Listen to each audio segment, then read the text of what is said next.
pesto on pita with cheese, pesto on sandwich, pesto on protein, pesto on pasta, pesto. The end.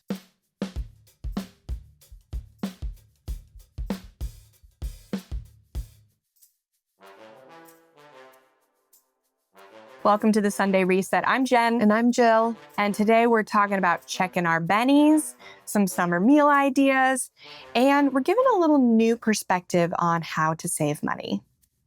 Every week we do a money move, and we share that over on our Instagram account at Weekly Money Move. If you want to be up on that, then follow us there. We also talk about the money move in the friend letter every Monday, so get that in the link below. And we also talk about it here. So this week's Weekly Money Move was to do a benefits checkup. Yes. So benefits can be anything your employer offers. If you're self-employed, then you would look at different programs that you're a part of, like your health insurance or healthcare sharing, and seeing what benefits are provided to you. Because for your employer, benefits are a way to get you to work for them without having to pay you as much. So if you do not take advantage of those benefits, you are essentially telling your employer, I will work for free. I will work a certain number of hours for you every week for free. So it is important we know what the benefits are and we take advantage of them. We actually have an annual finance planner where you have different tabs for keeping track of all of your important finances and financial planning for the year. And we have a list of 100 benefits that you can check for to see if they're offered and make a plan for how to use them. And we'll put a link to a discount code in the description below. But here at Frugal Friends, we have a really robust benefits package of absolutely nothing. Well, now, that's not entirely true. We offer laughter to each other, and laughter is medicine. So we give each other medicine daily. Daily. Monday through Friday. And Sunday. But what we do have is we have healthcare sharing, and we use different companies. So for my healthcare sharing, wellness exams annually are covered. Mm-hmm. So I have to make my appointment for my annual wellness because May started my new round. So to do that. And it also offers telehealth. I've utilized that before. And that is about all that I have utilized for that. But is there anything that you found that you weren't aware of before? No, they do offer optional eye and dental coverage, but it's an add-on. Mm-hmm. So I did double check on that, but yeah, it's really minimal. Yeah. The telehealth and the covered wellness visits. They offer a lot more if you are pregnant. Okay. Yeah. The benefits for that are robust. Mm-hmm. Yeah, mine is very similar with the addition of access to discounted prescriptions. But we kind of have to hack our own things. I often will use GoodRx. That's okay. So I will say that is a thing that they offer, but it has never been a better deal than GoodRx. Yeah. Yeah. But it also got me thinking about all benefits, right? If you were to be working for a typical employer, then some vacation time and time off would be a part of that. Since we have to kind of put that together ourselves, I kind of look at our credit card benefits and rewards in that way. Should have thought of that as well. Yep. It's a really helpful thing to reacquaint yourself with because also many credit cards will change out annually what their benefits are. So you may have remembered what they were when you first signed up for your card, but there may be new ones available to you. Like I know there was a time when a credit card had recently introduced very discounted ride sharing availability, or like an Uber Eats delivery with credit every single month. And so, we could get something pretty inexpensively each month through those different apps. So those are things that I think are worth looking into. For me, I have a travel rewards credit card. And so that's super important. When we own our own business and we take off, that's it, right? Like we have to come up with that money. So it's then extra important for me to be able to get my travel as inexpensively as possible. And travel rewards points really help with that. The particular credit card that I have right now gives annual bonus points as you continue to hold the card. And in my checkup, I didn't see those points hit the card. So I called and they were super helpful. And they're like, actually, these don't show up until 3 billing cycles later. So I made a note in my calendar to keep an eye on that. 3 more billing cycles later. It probably would have hit whether or not I would have called, but it still is helpful for me to be aware this is coming, to be planful of how do I want to utilize that. And also keeping in mind that I don't then have to pay the extra charges that they're trying to get me to pay for a rental car or for airfare, because the credit card often covers, if anything happens and you need to cancel, the credit card will be able to reimburse you. So there's a lot of benefits beyond just rewards points with a lot of these cards that is worth continually acquainting ourselves with. That's such a good, because in our annual finance planner, we also have a sheet for your travel rewards strategy, and you can put all the benefits of each card that you currently have. So knowing which card to use, like for what, but mostly so I can remember like, oh, this card gets a free bonus night. I have to make sure that I use that before it expires, and all of that. You can put your points. And I actually have a Hyatt night that was supposed to credit to my account in January, and I looked in March and it wasn't there, but it wasn't a full 3 cycles. Okay. So you remind me, I have to double check that again. Oh, wow. Weekly money move. Check. Weekly money move. Yes, that is why we do this move every week. And you got to follow at Weekly Money Move and subscribe here on YouTube to get the full picture. Let's talk food, baby. Yes. What's on your meal plan? What was on your meal plan? So first one, we've got stuffed peppers. It's a classic. I buy the 3-pack of peppers, or maybe I'll buy 2 of the 3 packs for 6 peppers, and then just load them with either ground turkey or ground beef. And rice, and it is very easy. So that's a good one. And I feel healthy when I eat it. Because it's a light-hearted, light one. Yeah, it's in a pepper. Sometimes I'll do quinoa instead of rice. Oh, go nuts. I know, right? I really do. The next one is an Italian salad. It is an Italian sub as a salad, and it is so good. Yes, it is. I wanted to buy a pepperoncini for a roast the next week. I have not made that one yet. I'll talk about it next week.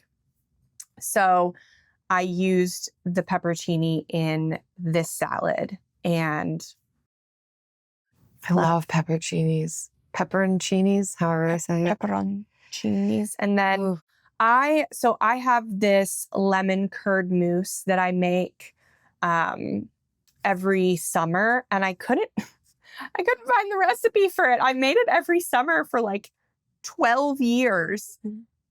And I couldn't find, maybe it's just because like now I don't know, maybe I haven't made it in the past couple of years, but I put a similar one in. It's essentially make a lemon curd, and then you make a whipped cream. Probably what I've been doing is just looking up a lemon curd recipe.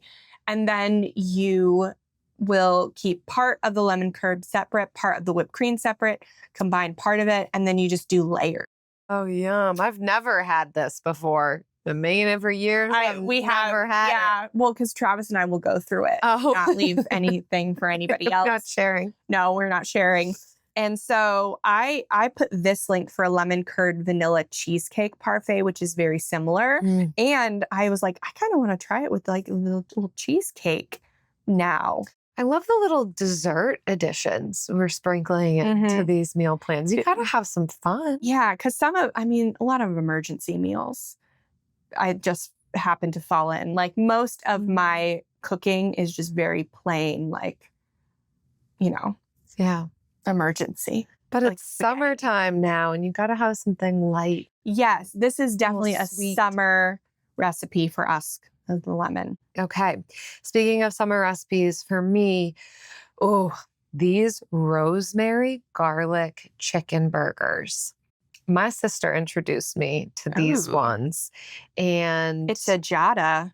Yeah. It's a Food Network one, which Food Network sometimes can feel a little overwhelming and daunting to me because they don't care usually about how many ingredients and steps they are putting. They love with their extra recipes. steps and ingredients. They thrive on it. Yeah, and that's fun every once in a while. This one, yes, it's Food Network, but it is not complicated. And these chicken burgers are super juicy. And some of the key comes in, you make a garlic rosemary mayo, not complicated. But then you use half of that in with the ground chicken mixture to make the patties. And then you use the other half that you didn't mix with the raw meat to put on the buns. So it kind of really pulls it all together. And I bet you toast those buns. You should. You absolutely should. Yeah. And then you can grill up those burgers or honestly make them on the stove.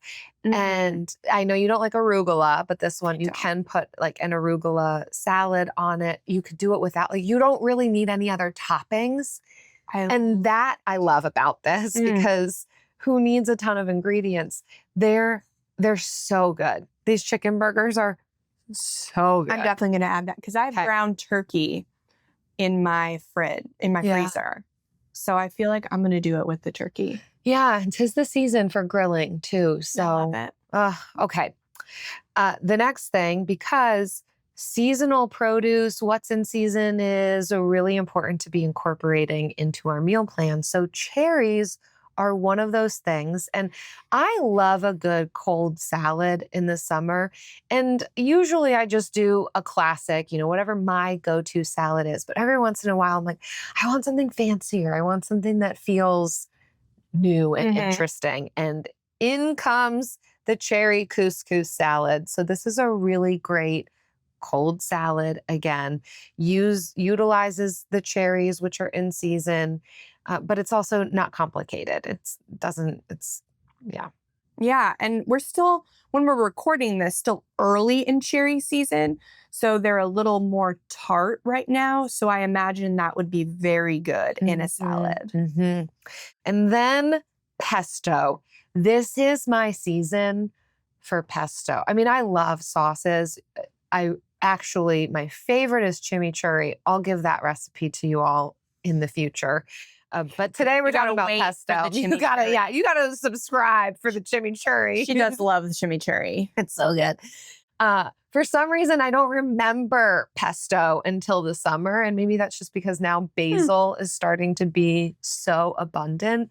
But I always feel like I remember this hack of like, I can make a sauce and then that takes care of my meals somehow. It feels like it does. I know that it doesn't totally, but it feels like just who even cares? Heat up chicken some way, somehow. Doesn't have to take you long. And then put pesto on it. Heat up pasta. Put some pesto on it. Make a sandwich. Pesto on it. Put some pesto on it. Pesto. You make a batch of homemade pesto and then like lunch and dinner for the next 3 days somehow make themselves because you've got pesto. Pesto on pita with cheese. Pesto on sandwich. Pesto on protein. Pesto on pasta. Pesto. The end. You're welcome. All right. Listener question. Let's get into our listener question. How did you stay engaged with paying off debt? Ooh. This is a good one. And it's a good one for both of us to respond to because you took 2 years to pay off $78,000 of debt. Yes. Yes. I took 7 years to pay off $60,000 of debt. And if you've listened closely or you've been a long time listener, you know that in those 7 years, part of that $60,000 was us taking on debt and paying it off and taking on and paying it off. So there was some choices made because we believe debt is neutral and actually can be a really helpful tool. But all the more important to answer this question because it took us varying degrees of time. And so staying engaged, staying motivated, staying on course, that can be a really tough thing for those of us who are on a longer timeline. And we have found some really small but powerful changes that we can do that can really help us to transform some of our money mindset, not just for debt payoff, but also for long-term financial stability. Yeah, we wanted to give an answer that was not the typical tip answer that you've gotten in the past, but also that we've given in the past. Because sometimes you just get sick of saying the same thing over and over. And so, yeah, we've got 7 different tips. And the first one is to practice contentment. It is honestly practicing contentment. Discontent people spend when they feel bored, anxious, left out, insecure, all of the above. Like we have all spent money because of one of those 4 reasons, and it comes from discontentment. Now, and it gives you the illusion that you're taking control, but that's manufactured by the people who are making you feel discontent. Like they are manufacturing the discontent so you can practice having control by buying their products, right? So you can still have contentment. We say be content without being complacent. You can still want for better, but that doesn't mean you have to want for more. And when you are content and practicing contentment, then you are far more likely to stay engaged with paying off debt. One of the best ways to actually be able to practice this is through gratitude. The more that we are able to actively be thankful for the things that we do have, benefits we've already received, then it builds those contentment muscles. So those practices of gratitude journaling or listing out just 3 to 5 things every day that you're grateful for will build on itself and help you to engage in that contentment and want for less. And we have a whole chapter called Contentment Without Complacency in our book, Buy What You Love Without Going Broke. We would be remiss if Did you know we we didn't wrote a book? mention that. Yeah, that is a whole chapter. The second thing is to reorient your identity. A lot of times we can see ourselves as consumers. It is what social media and marketers are telling us we are. And oftentimes we will then just view ourselves as people who buy things and wrap our identities around the things that we do buy, the type of house we have, the type of car we have. And those are big examples, but down to the way that we dress ourselves, what accessories and jewelry and shoes and tech that we have, we can feel like that is some sort of statement about who we are. But if we are able to detach ourselves from what we buy to who we are, then our ability to engage in more mindful spending will then start to take root. And so we recommend unfollowing and muting some of these messages strategically, being really aware of who is popping up in my social media feed? What brands am I allowing to be sending me emails on the regular? Whose am I opening? Who am I spending on? What shifts do I want to make? Where can I unsubscribe, unfollow? But replace that with people who are giving me the messages that are going to be most beneficial for my finances. Next is to automate tiny transfers. So an auto transfer for even $5 or $10 a week into your retirement or toward your debt or toward your emergency fund, whatever your goal is, adds up. But we completely discount tiny steps. We are this manic culture who would rather inject ourselves and lose weight in a month than be happy with who we are and be active and lose tiny amounts of weight, if any, right? We totally discount our season, our aptitude, or what's even good for us, right? When we just want to get things done the way we want it as fast as possible. And that mindset will kill your debt payoff. It will be dead on arrival. We have to embrace our season and B, the power of tiny transfers. So I did a little bit of math just to show the power of it. So $10 a week for 20 years in an S&P 500 index fund, it will potentially, at a 7% rate of return, get you to $22,000 over 20 years. $10,000 of that is what you've put in with that $10 a week. So, right, $10 a week for 20 years, you're right, it's not that much. It's $10,000, not a big dent. $12,000 of that is interest, right?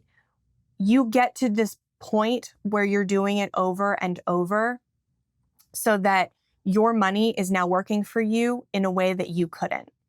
And that's in so many areas of our lives, but especially money.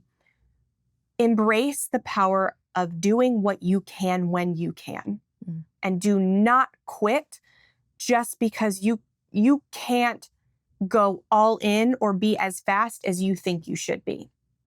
Yeah. And that's just a helpful reminder that start small, start somewhere. Certainly $22,000 is not going to be enough to cover somebody's retirement, but it's not nothing, right? That's $12,000 that maybe if you had never done anything, you wouldn't have received, but it also starts the momentum so that when you are able to put more in, it's an easier jump, an easier jump, an easier jump. Yeah. And I don't want to, there's no shade on people who are injecting themselves for weight loss. I just watched a video about a fitness influencer who was selling courses on fitness. And for a year, she's been on a GLP-1 and didn't tell anybody. So also don't trust your fitness influencers. So I'm just interesting shade on those people who aren't being honest about how we get there, when in reality, it's usually hard work, small steps, and just community, and being happy with what your body can do naturally and not what you think it should do. Reset what you think. Okay. Number 4, as it relates to money, set a no-spend day each week. So if you are not interested right now in doing a 30-day no-spend challenge, which we still do encourage you to do at least once in your lifetime, start with no-spend days weekly. These are some of the small steps that we can take to get a better handle on how we spend, make some of those tiny changes. So one day in that week where you are spending absolutely nothing. Still, okay, if your mortgage payment comes out that day. Yeah, don't take it back. Your don't bill cancel your mortgage payment. Obviously, you're still paying your bills, but challenge yourself to not spend on anything else. See how it feels. See what you learn about yourself. Notice the times that you were drawn to pull out your credit card and purchase something, what you chose to do instead, how that might be able to inform decisions that you could make in your spending over the long term. We are not saying that all of life should be a no spend, but we are saying that these types of challenges can help us to get a really good grip on some of our impulse spending, some of our overspending, and identify where there might be that $5, $10, $15, $20 that we could be setting up automatic transfers for and investing in retirement. Next is learn to cook. So this simple skill is overlooked. People rarely learn how to cook anymore, like from their parents or from school. And that is one of the reasons why we feel insecure in the kitchen, because we don't know how to cook. So we revert to takeout. You don't have to be a trained chef to know how to cook. You just need to know some basic skills that will help you feel confident in the kitchen. And when you have confidence, then that is really going to keep you on track with eating at home.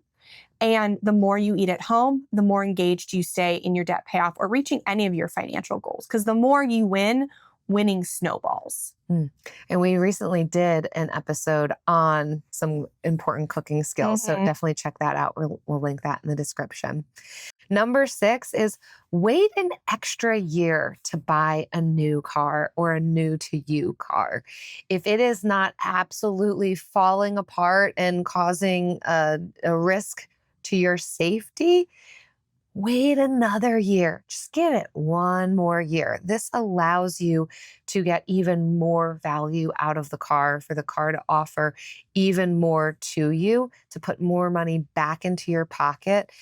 Be content with what you have. Be able to repair and maintain what you already own. Of course, do run the numbers if you come across a super expensive repair. So, what would it be if I were to get, a used car, certified pre-owned car? But challenging ourselves to wait a little bit longer on some of these upgrades that we might be accustomed to, from upgrading our computers, upgrading our phones, upgrading our vehicles. Sometimes these things end up going on autopilot when really we need to press pause and think, could I wait a little bit longer though? And what could that mean for me financially, both now and in the future if I did? And then the last one is don't over-renovate. So when in your house. Are you looking at me? Don't chase an aesthetic that is a social media worthy home. So you deserve a beautiful sanctuary, someplace you feel good about living in, someplace you feel good about having people in. Like, yes, you deserve that. And that's one of the reasons we did the episode with Delancey DIY, is because we wanted to help people create that good feeling. But there's a line between creating a sanctuary and over-renovating for a standard or an aesthetic that is unnecessary to be that sanctuary for you. So you really need to decide what is the proper renovation for you. And then, but part of that could be, if you're looking to buy a new home, like a new, bigger home, maybe that's not the answer. Maybe the answer is staying where you are and just adding on some square footage. That could be less expensive than getting a new house in a new neighborhood. So looking at all of the options, not limiting yourself to having chipped laminate countertops and brown everything everywhere. Like, we want you to love where you live, but it doesn't have to meet a certain standard that's set by people trying to sell you something. And that comes with how we're curating the information we're taking in. I think sometimes our standards for renovations can become inflated based on who we're immersing ourselves in, who we're allowing ourselves to be influenced by. So follow normal accounts. Right. Listen to average people. Because when you're thinking about over-renovating, you're going to go into more debt. And so if you're trying to pay off debt or reach a financial goal, that is one small change that you can make to stay engaged, like just to stay out of more debt. And if you want more ways to stay out of debt, optimize your finances, pay off debt, do better with money, check out this video.